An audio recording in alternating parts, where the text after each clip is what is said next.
हमारे सहयोगी भवानीपुर में मौजूद हैं, एक बार उनके पास चलते हैं। ये देखिए, ये बीजेपी के समर्थकों का जोश है। क्या नाम है आपका? हमारा नाम राजकुमार सिंह है। मैं भवानीपुर विधानसभा से एक कर्मठ अपना योगदान देने के लिए बीजेपी में कर रहा हूं और बंगाल से इस निर्मम सरकार को हटाना ही हमारा लक्ष्य है और हम लोग जीत चुके हैं भवानीपुर से और पूरे। अभी तो पहले राउंड की काउंटिंग चल रही है। हाँ, हमारा आगे ही रहेंगे हम लोग, थोड़ा बहुत ऊपर नीचे होगा, उसके बावजूद भी हम लोग जीत रहे हैं। 1 से 60-70 सीट हम लोग जीत रहे हैं। हमारे दादा सुवेंदु अधिकारी की अगुवाई में बीजेपी जीत रही है। ये देखिए, ये दावे हो रहे हैं अभी से। और देखिए, और भी जो पीछे कार्यकर्ता और समर्थक हैं वो क्या कह रहे हैं, जरा उनसे बात। विद्या, क्या आप मुझे सुन पा रहे हैं? एक बार पैच कीजिए, उनको तो पता चलेगा कि वहां पर कितने राउंड की काउंटिंग हुई है और बैलेट पेपर वाला नतीजा जो है वो बताया है कि नहीं बताया वो भी क्लियर होगा। लेकिन अभी खुद विद्या जो कह रहे थे उसमें उन्होंने कहा था कि 1 राउंड की काउंटिंग हुई है ईवीएम की, तो अभी बहुत अर्ली है। लेकिन क्योंकि अभी जैसा उन्होंने मनोज जी ने बताया था कि कई जगहों पर 27 राउंड की काउंटिंग होनी है और मिनिमम जो है वो 10 राउंड की काउंटिंग। तो अभी बहुत सारे ईवीएम खुलने बचे हुए हैं और ये 152 क्या 112 होगा या 112 152 होगा, अभी कुछ भी कहना मुश्किल है। या 152 170 होगा, हाँ, या 200 हो जाए, कहने को तो कुछ भी हो सकता है होने को। ममता बनर्जी कहना चाहूंगी क्योंकि हम लोग बार बार कांग्रेस की बात करते हैं।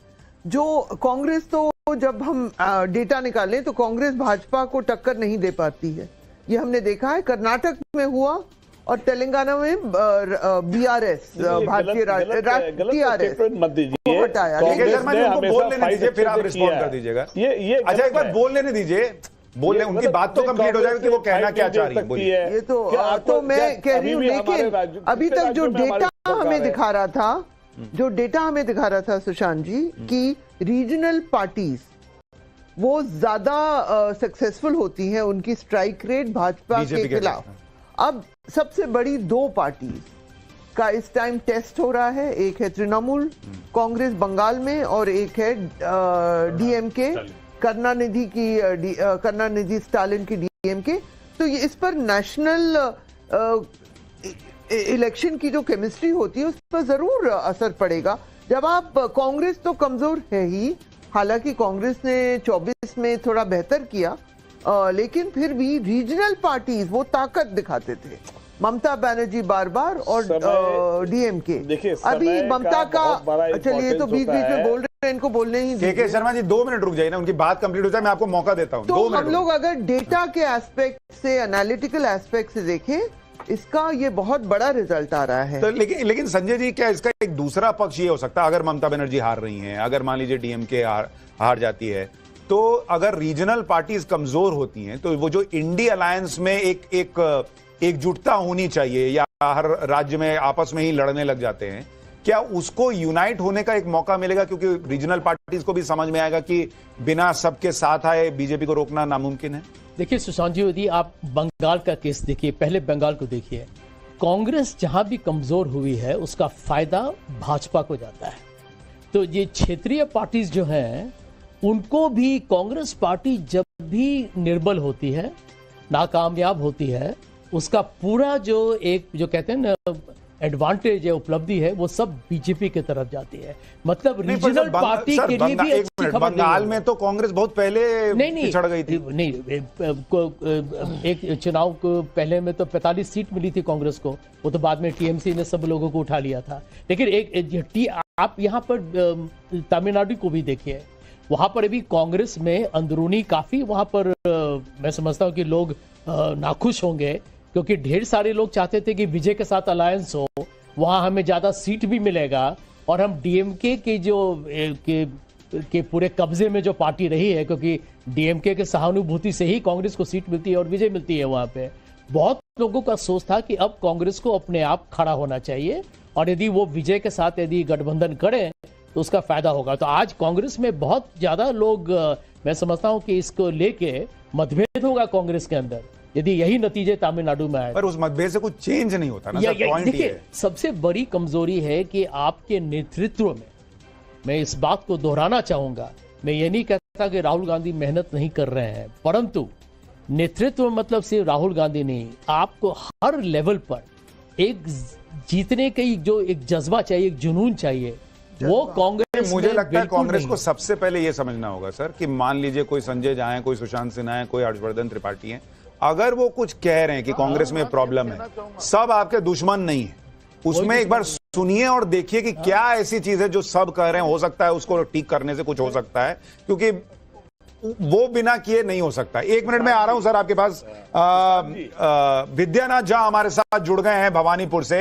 विद्या, 2-3 चीजें बताइए। एक तो कितने राउंड की काउंटिंग ईवीएम की हो गई है, और पोस्टल बैलेट की जो काउंटिंग हुई है, क्या उसके नतीजे वहां पर बताए गए हैं? ये 2 चीजों को थोड़ा अगर आपके पास जानकारी हो क्लियर कीजिए। जी, पोस्टल बैलेट की काउंटिंग हो गई है, लेकिन उसके नतीजे अभी नहीं बताए गए हैं। लेकिन सेकेंड राउंड की काउंटिंग भी शुरू हो गई है ईवीएम की। वो अनाउंस किया जा रहा है लगातार। पहले राउंड में हमने देखा था कि कभी ममता बनर्जी, कभी शुभेंदु अधिकारी आगे चल रहे थे, लेकिन एक खास तस्वीर यहाँ काउंटिंग सेंटर से सुशांत आपको और अभी कौन आगे? अभी कौन आगे? बंगाल पर टिकी हुई है, उनको दिखाना चाहता हूँ। यहाँ इस वक्त तो ममता बनर्जी आगे चल रही हैं। जो अभी अनाउंसमेंट हुआ है उसके मुताबिक ममता बनर्जी आगे चले, लेकिन अब से कुछ ही देर पहले शुभेंदु अधिकारी आगे चल रहे थे, और इसीलिए यहाँ पर जो बीजेपी का कैंप है काउंटिंग सेंटर के बाहर लगा हुआ, वहां पर कार्यकर्ताओं का जोश बेहद हाई हो गया था। और एक बार फिर से मैं जरा उन्हीं जो समर्थक और कार्यकर्ता हैं उनके पास आपको लेकर चलता हूं। आप लोगों को देखिए, आप लोगों को लग रहा है कि शुभेंदु अधिकारी यहां से जीत रहे हैं? लग रहा है शुभेंदु अधिकारी जी दोनों सीट पर तृणमूल को पछाड़ेंगे। ममता बनर्जी का ध्यान रखिए कहीं उधर उधर भाग नहीं जाए। इस बार पूरी तरह से हार रही है। ये रुझान अंत तक ऐसे ही रहेंगे। 200 प्लस भारतीय जनता पार्टी सरकार। ये बताइए, अभी तो सेकंड राउंड की काउंटिंग शुरू ही हुई है। जिस तारीख को 29 तारीख को 92 प्लस मतदान हुआ, उसी दिन हमने तय कर लिया था। हमने तो लड्डू के ऑर्डर भी दे दिए, शाम को आपको खिलाएंगे भी। सही, ठीक है। ये बीजेपी का कैंप है जो कह रहा है कि हमने लड्डू के ऑर्डर दे दिए, लेकिन मैं जरा दिखा रहा हूं। देखिए, यहाँ पर काउंटिंग सेंटर के बाहर जो बीजेपी के समर्थक हैं वो कुर्सी लगाकर बैठे हैं। सामने लैपटॉप पर नतीजे दिखाए जा रहे हैं, और इस नतीजे में दिख रहा है, रुझान दिखाया जा रहा है, माफ कीजिए, जो रुझान दिख रहा है उसमें 164 और 124 यानी कि बीजेपी आगे दिखाई दे रही है। और यहाँ मैं अभी देख रहा था कि जय श्री राम के नारे की आवाज सुनाई दे रही है। कोटी कोटी क्या कहते हैं? हवाई चोटी लूट हो जाते हैं, कोटी कोटी। क्या कह रही हैं आप? দেখুন এই মমতা বন্দ্যোপাধ্যায়, আমি হয়তো হিন্দিটা ভালো বলতে পারি, বেঙ্গলি বলবো।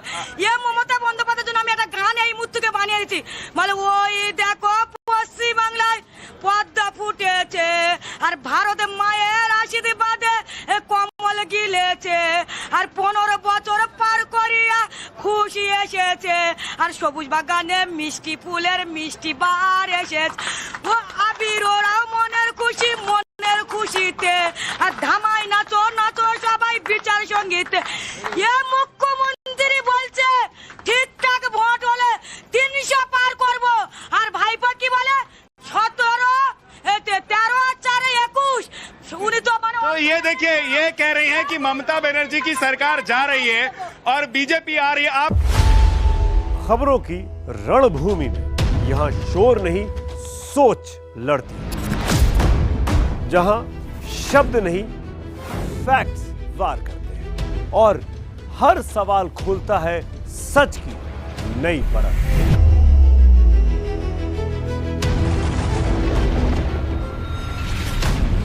चक्रव्यूह आपके अपने सुमित अवस्थी के साथ सोमवार से शुक्रवार शाम 6:57 पर टाइम्स नाउ नव भारत पर।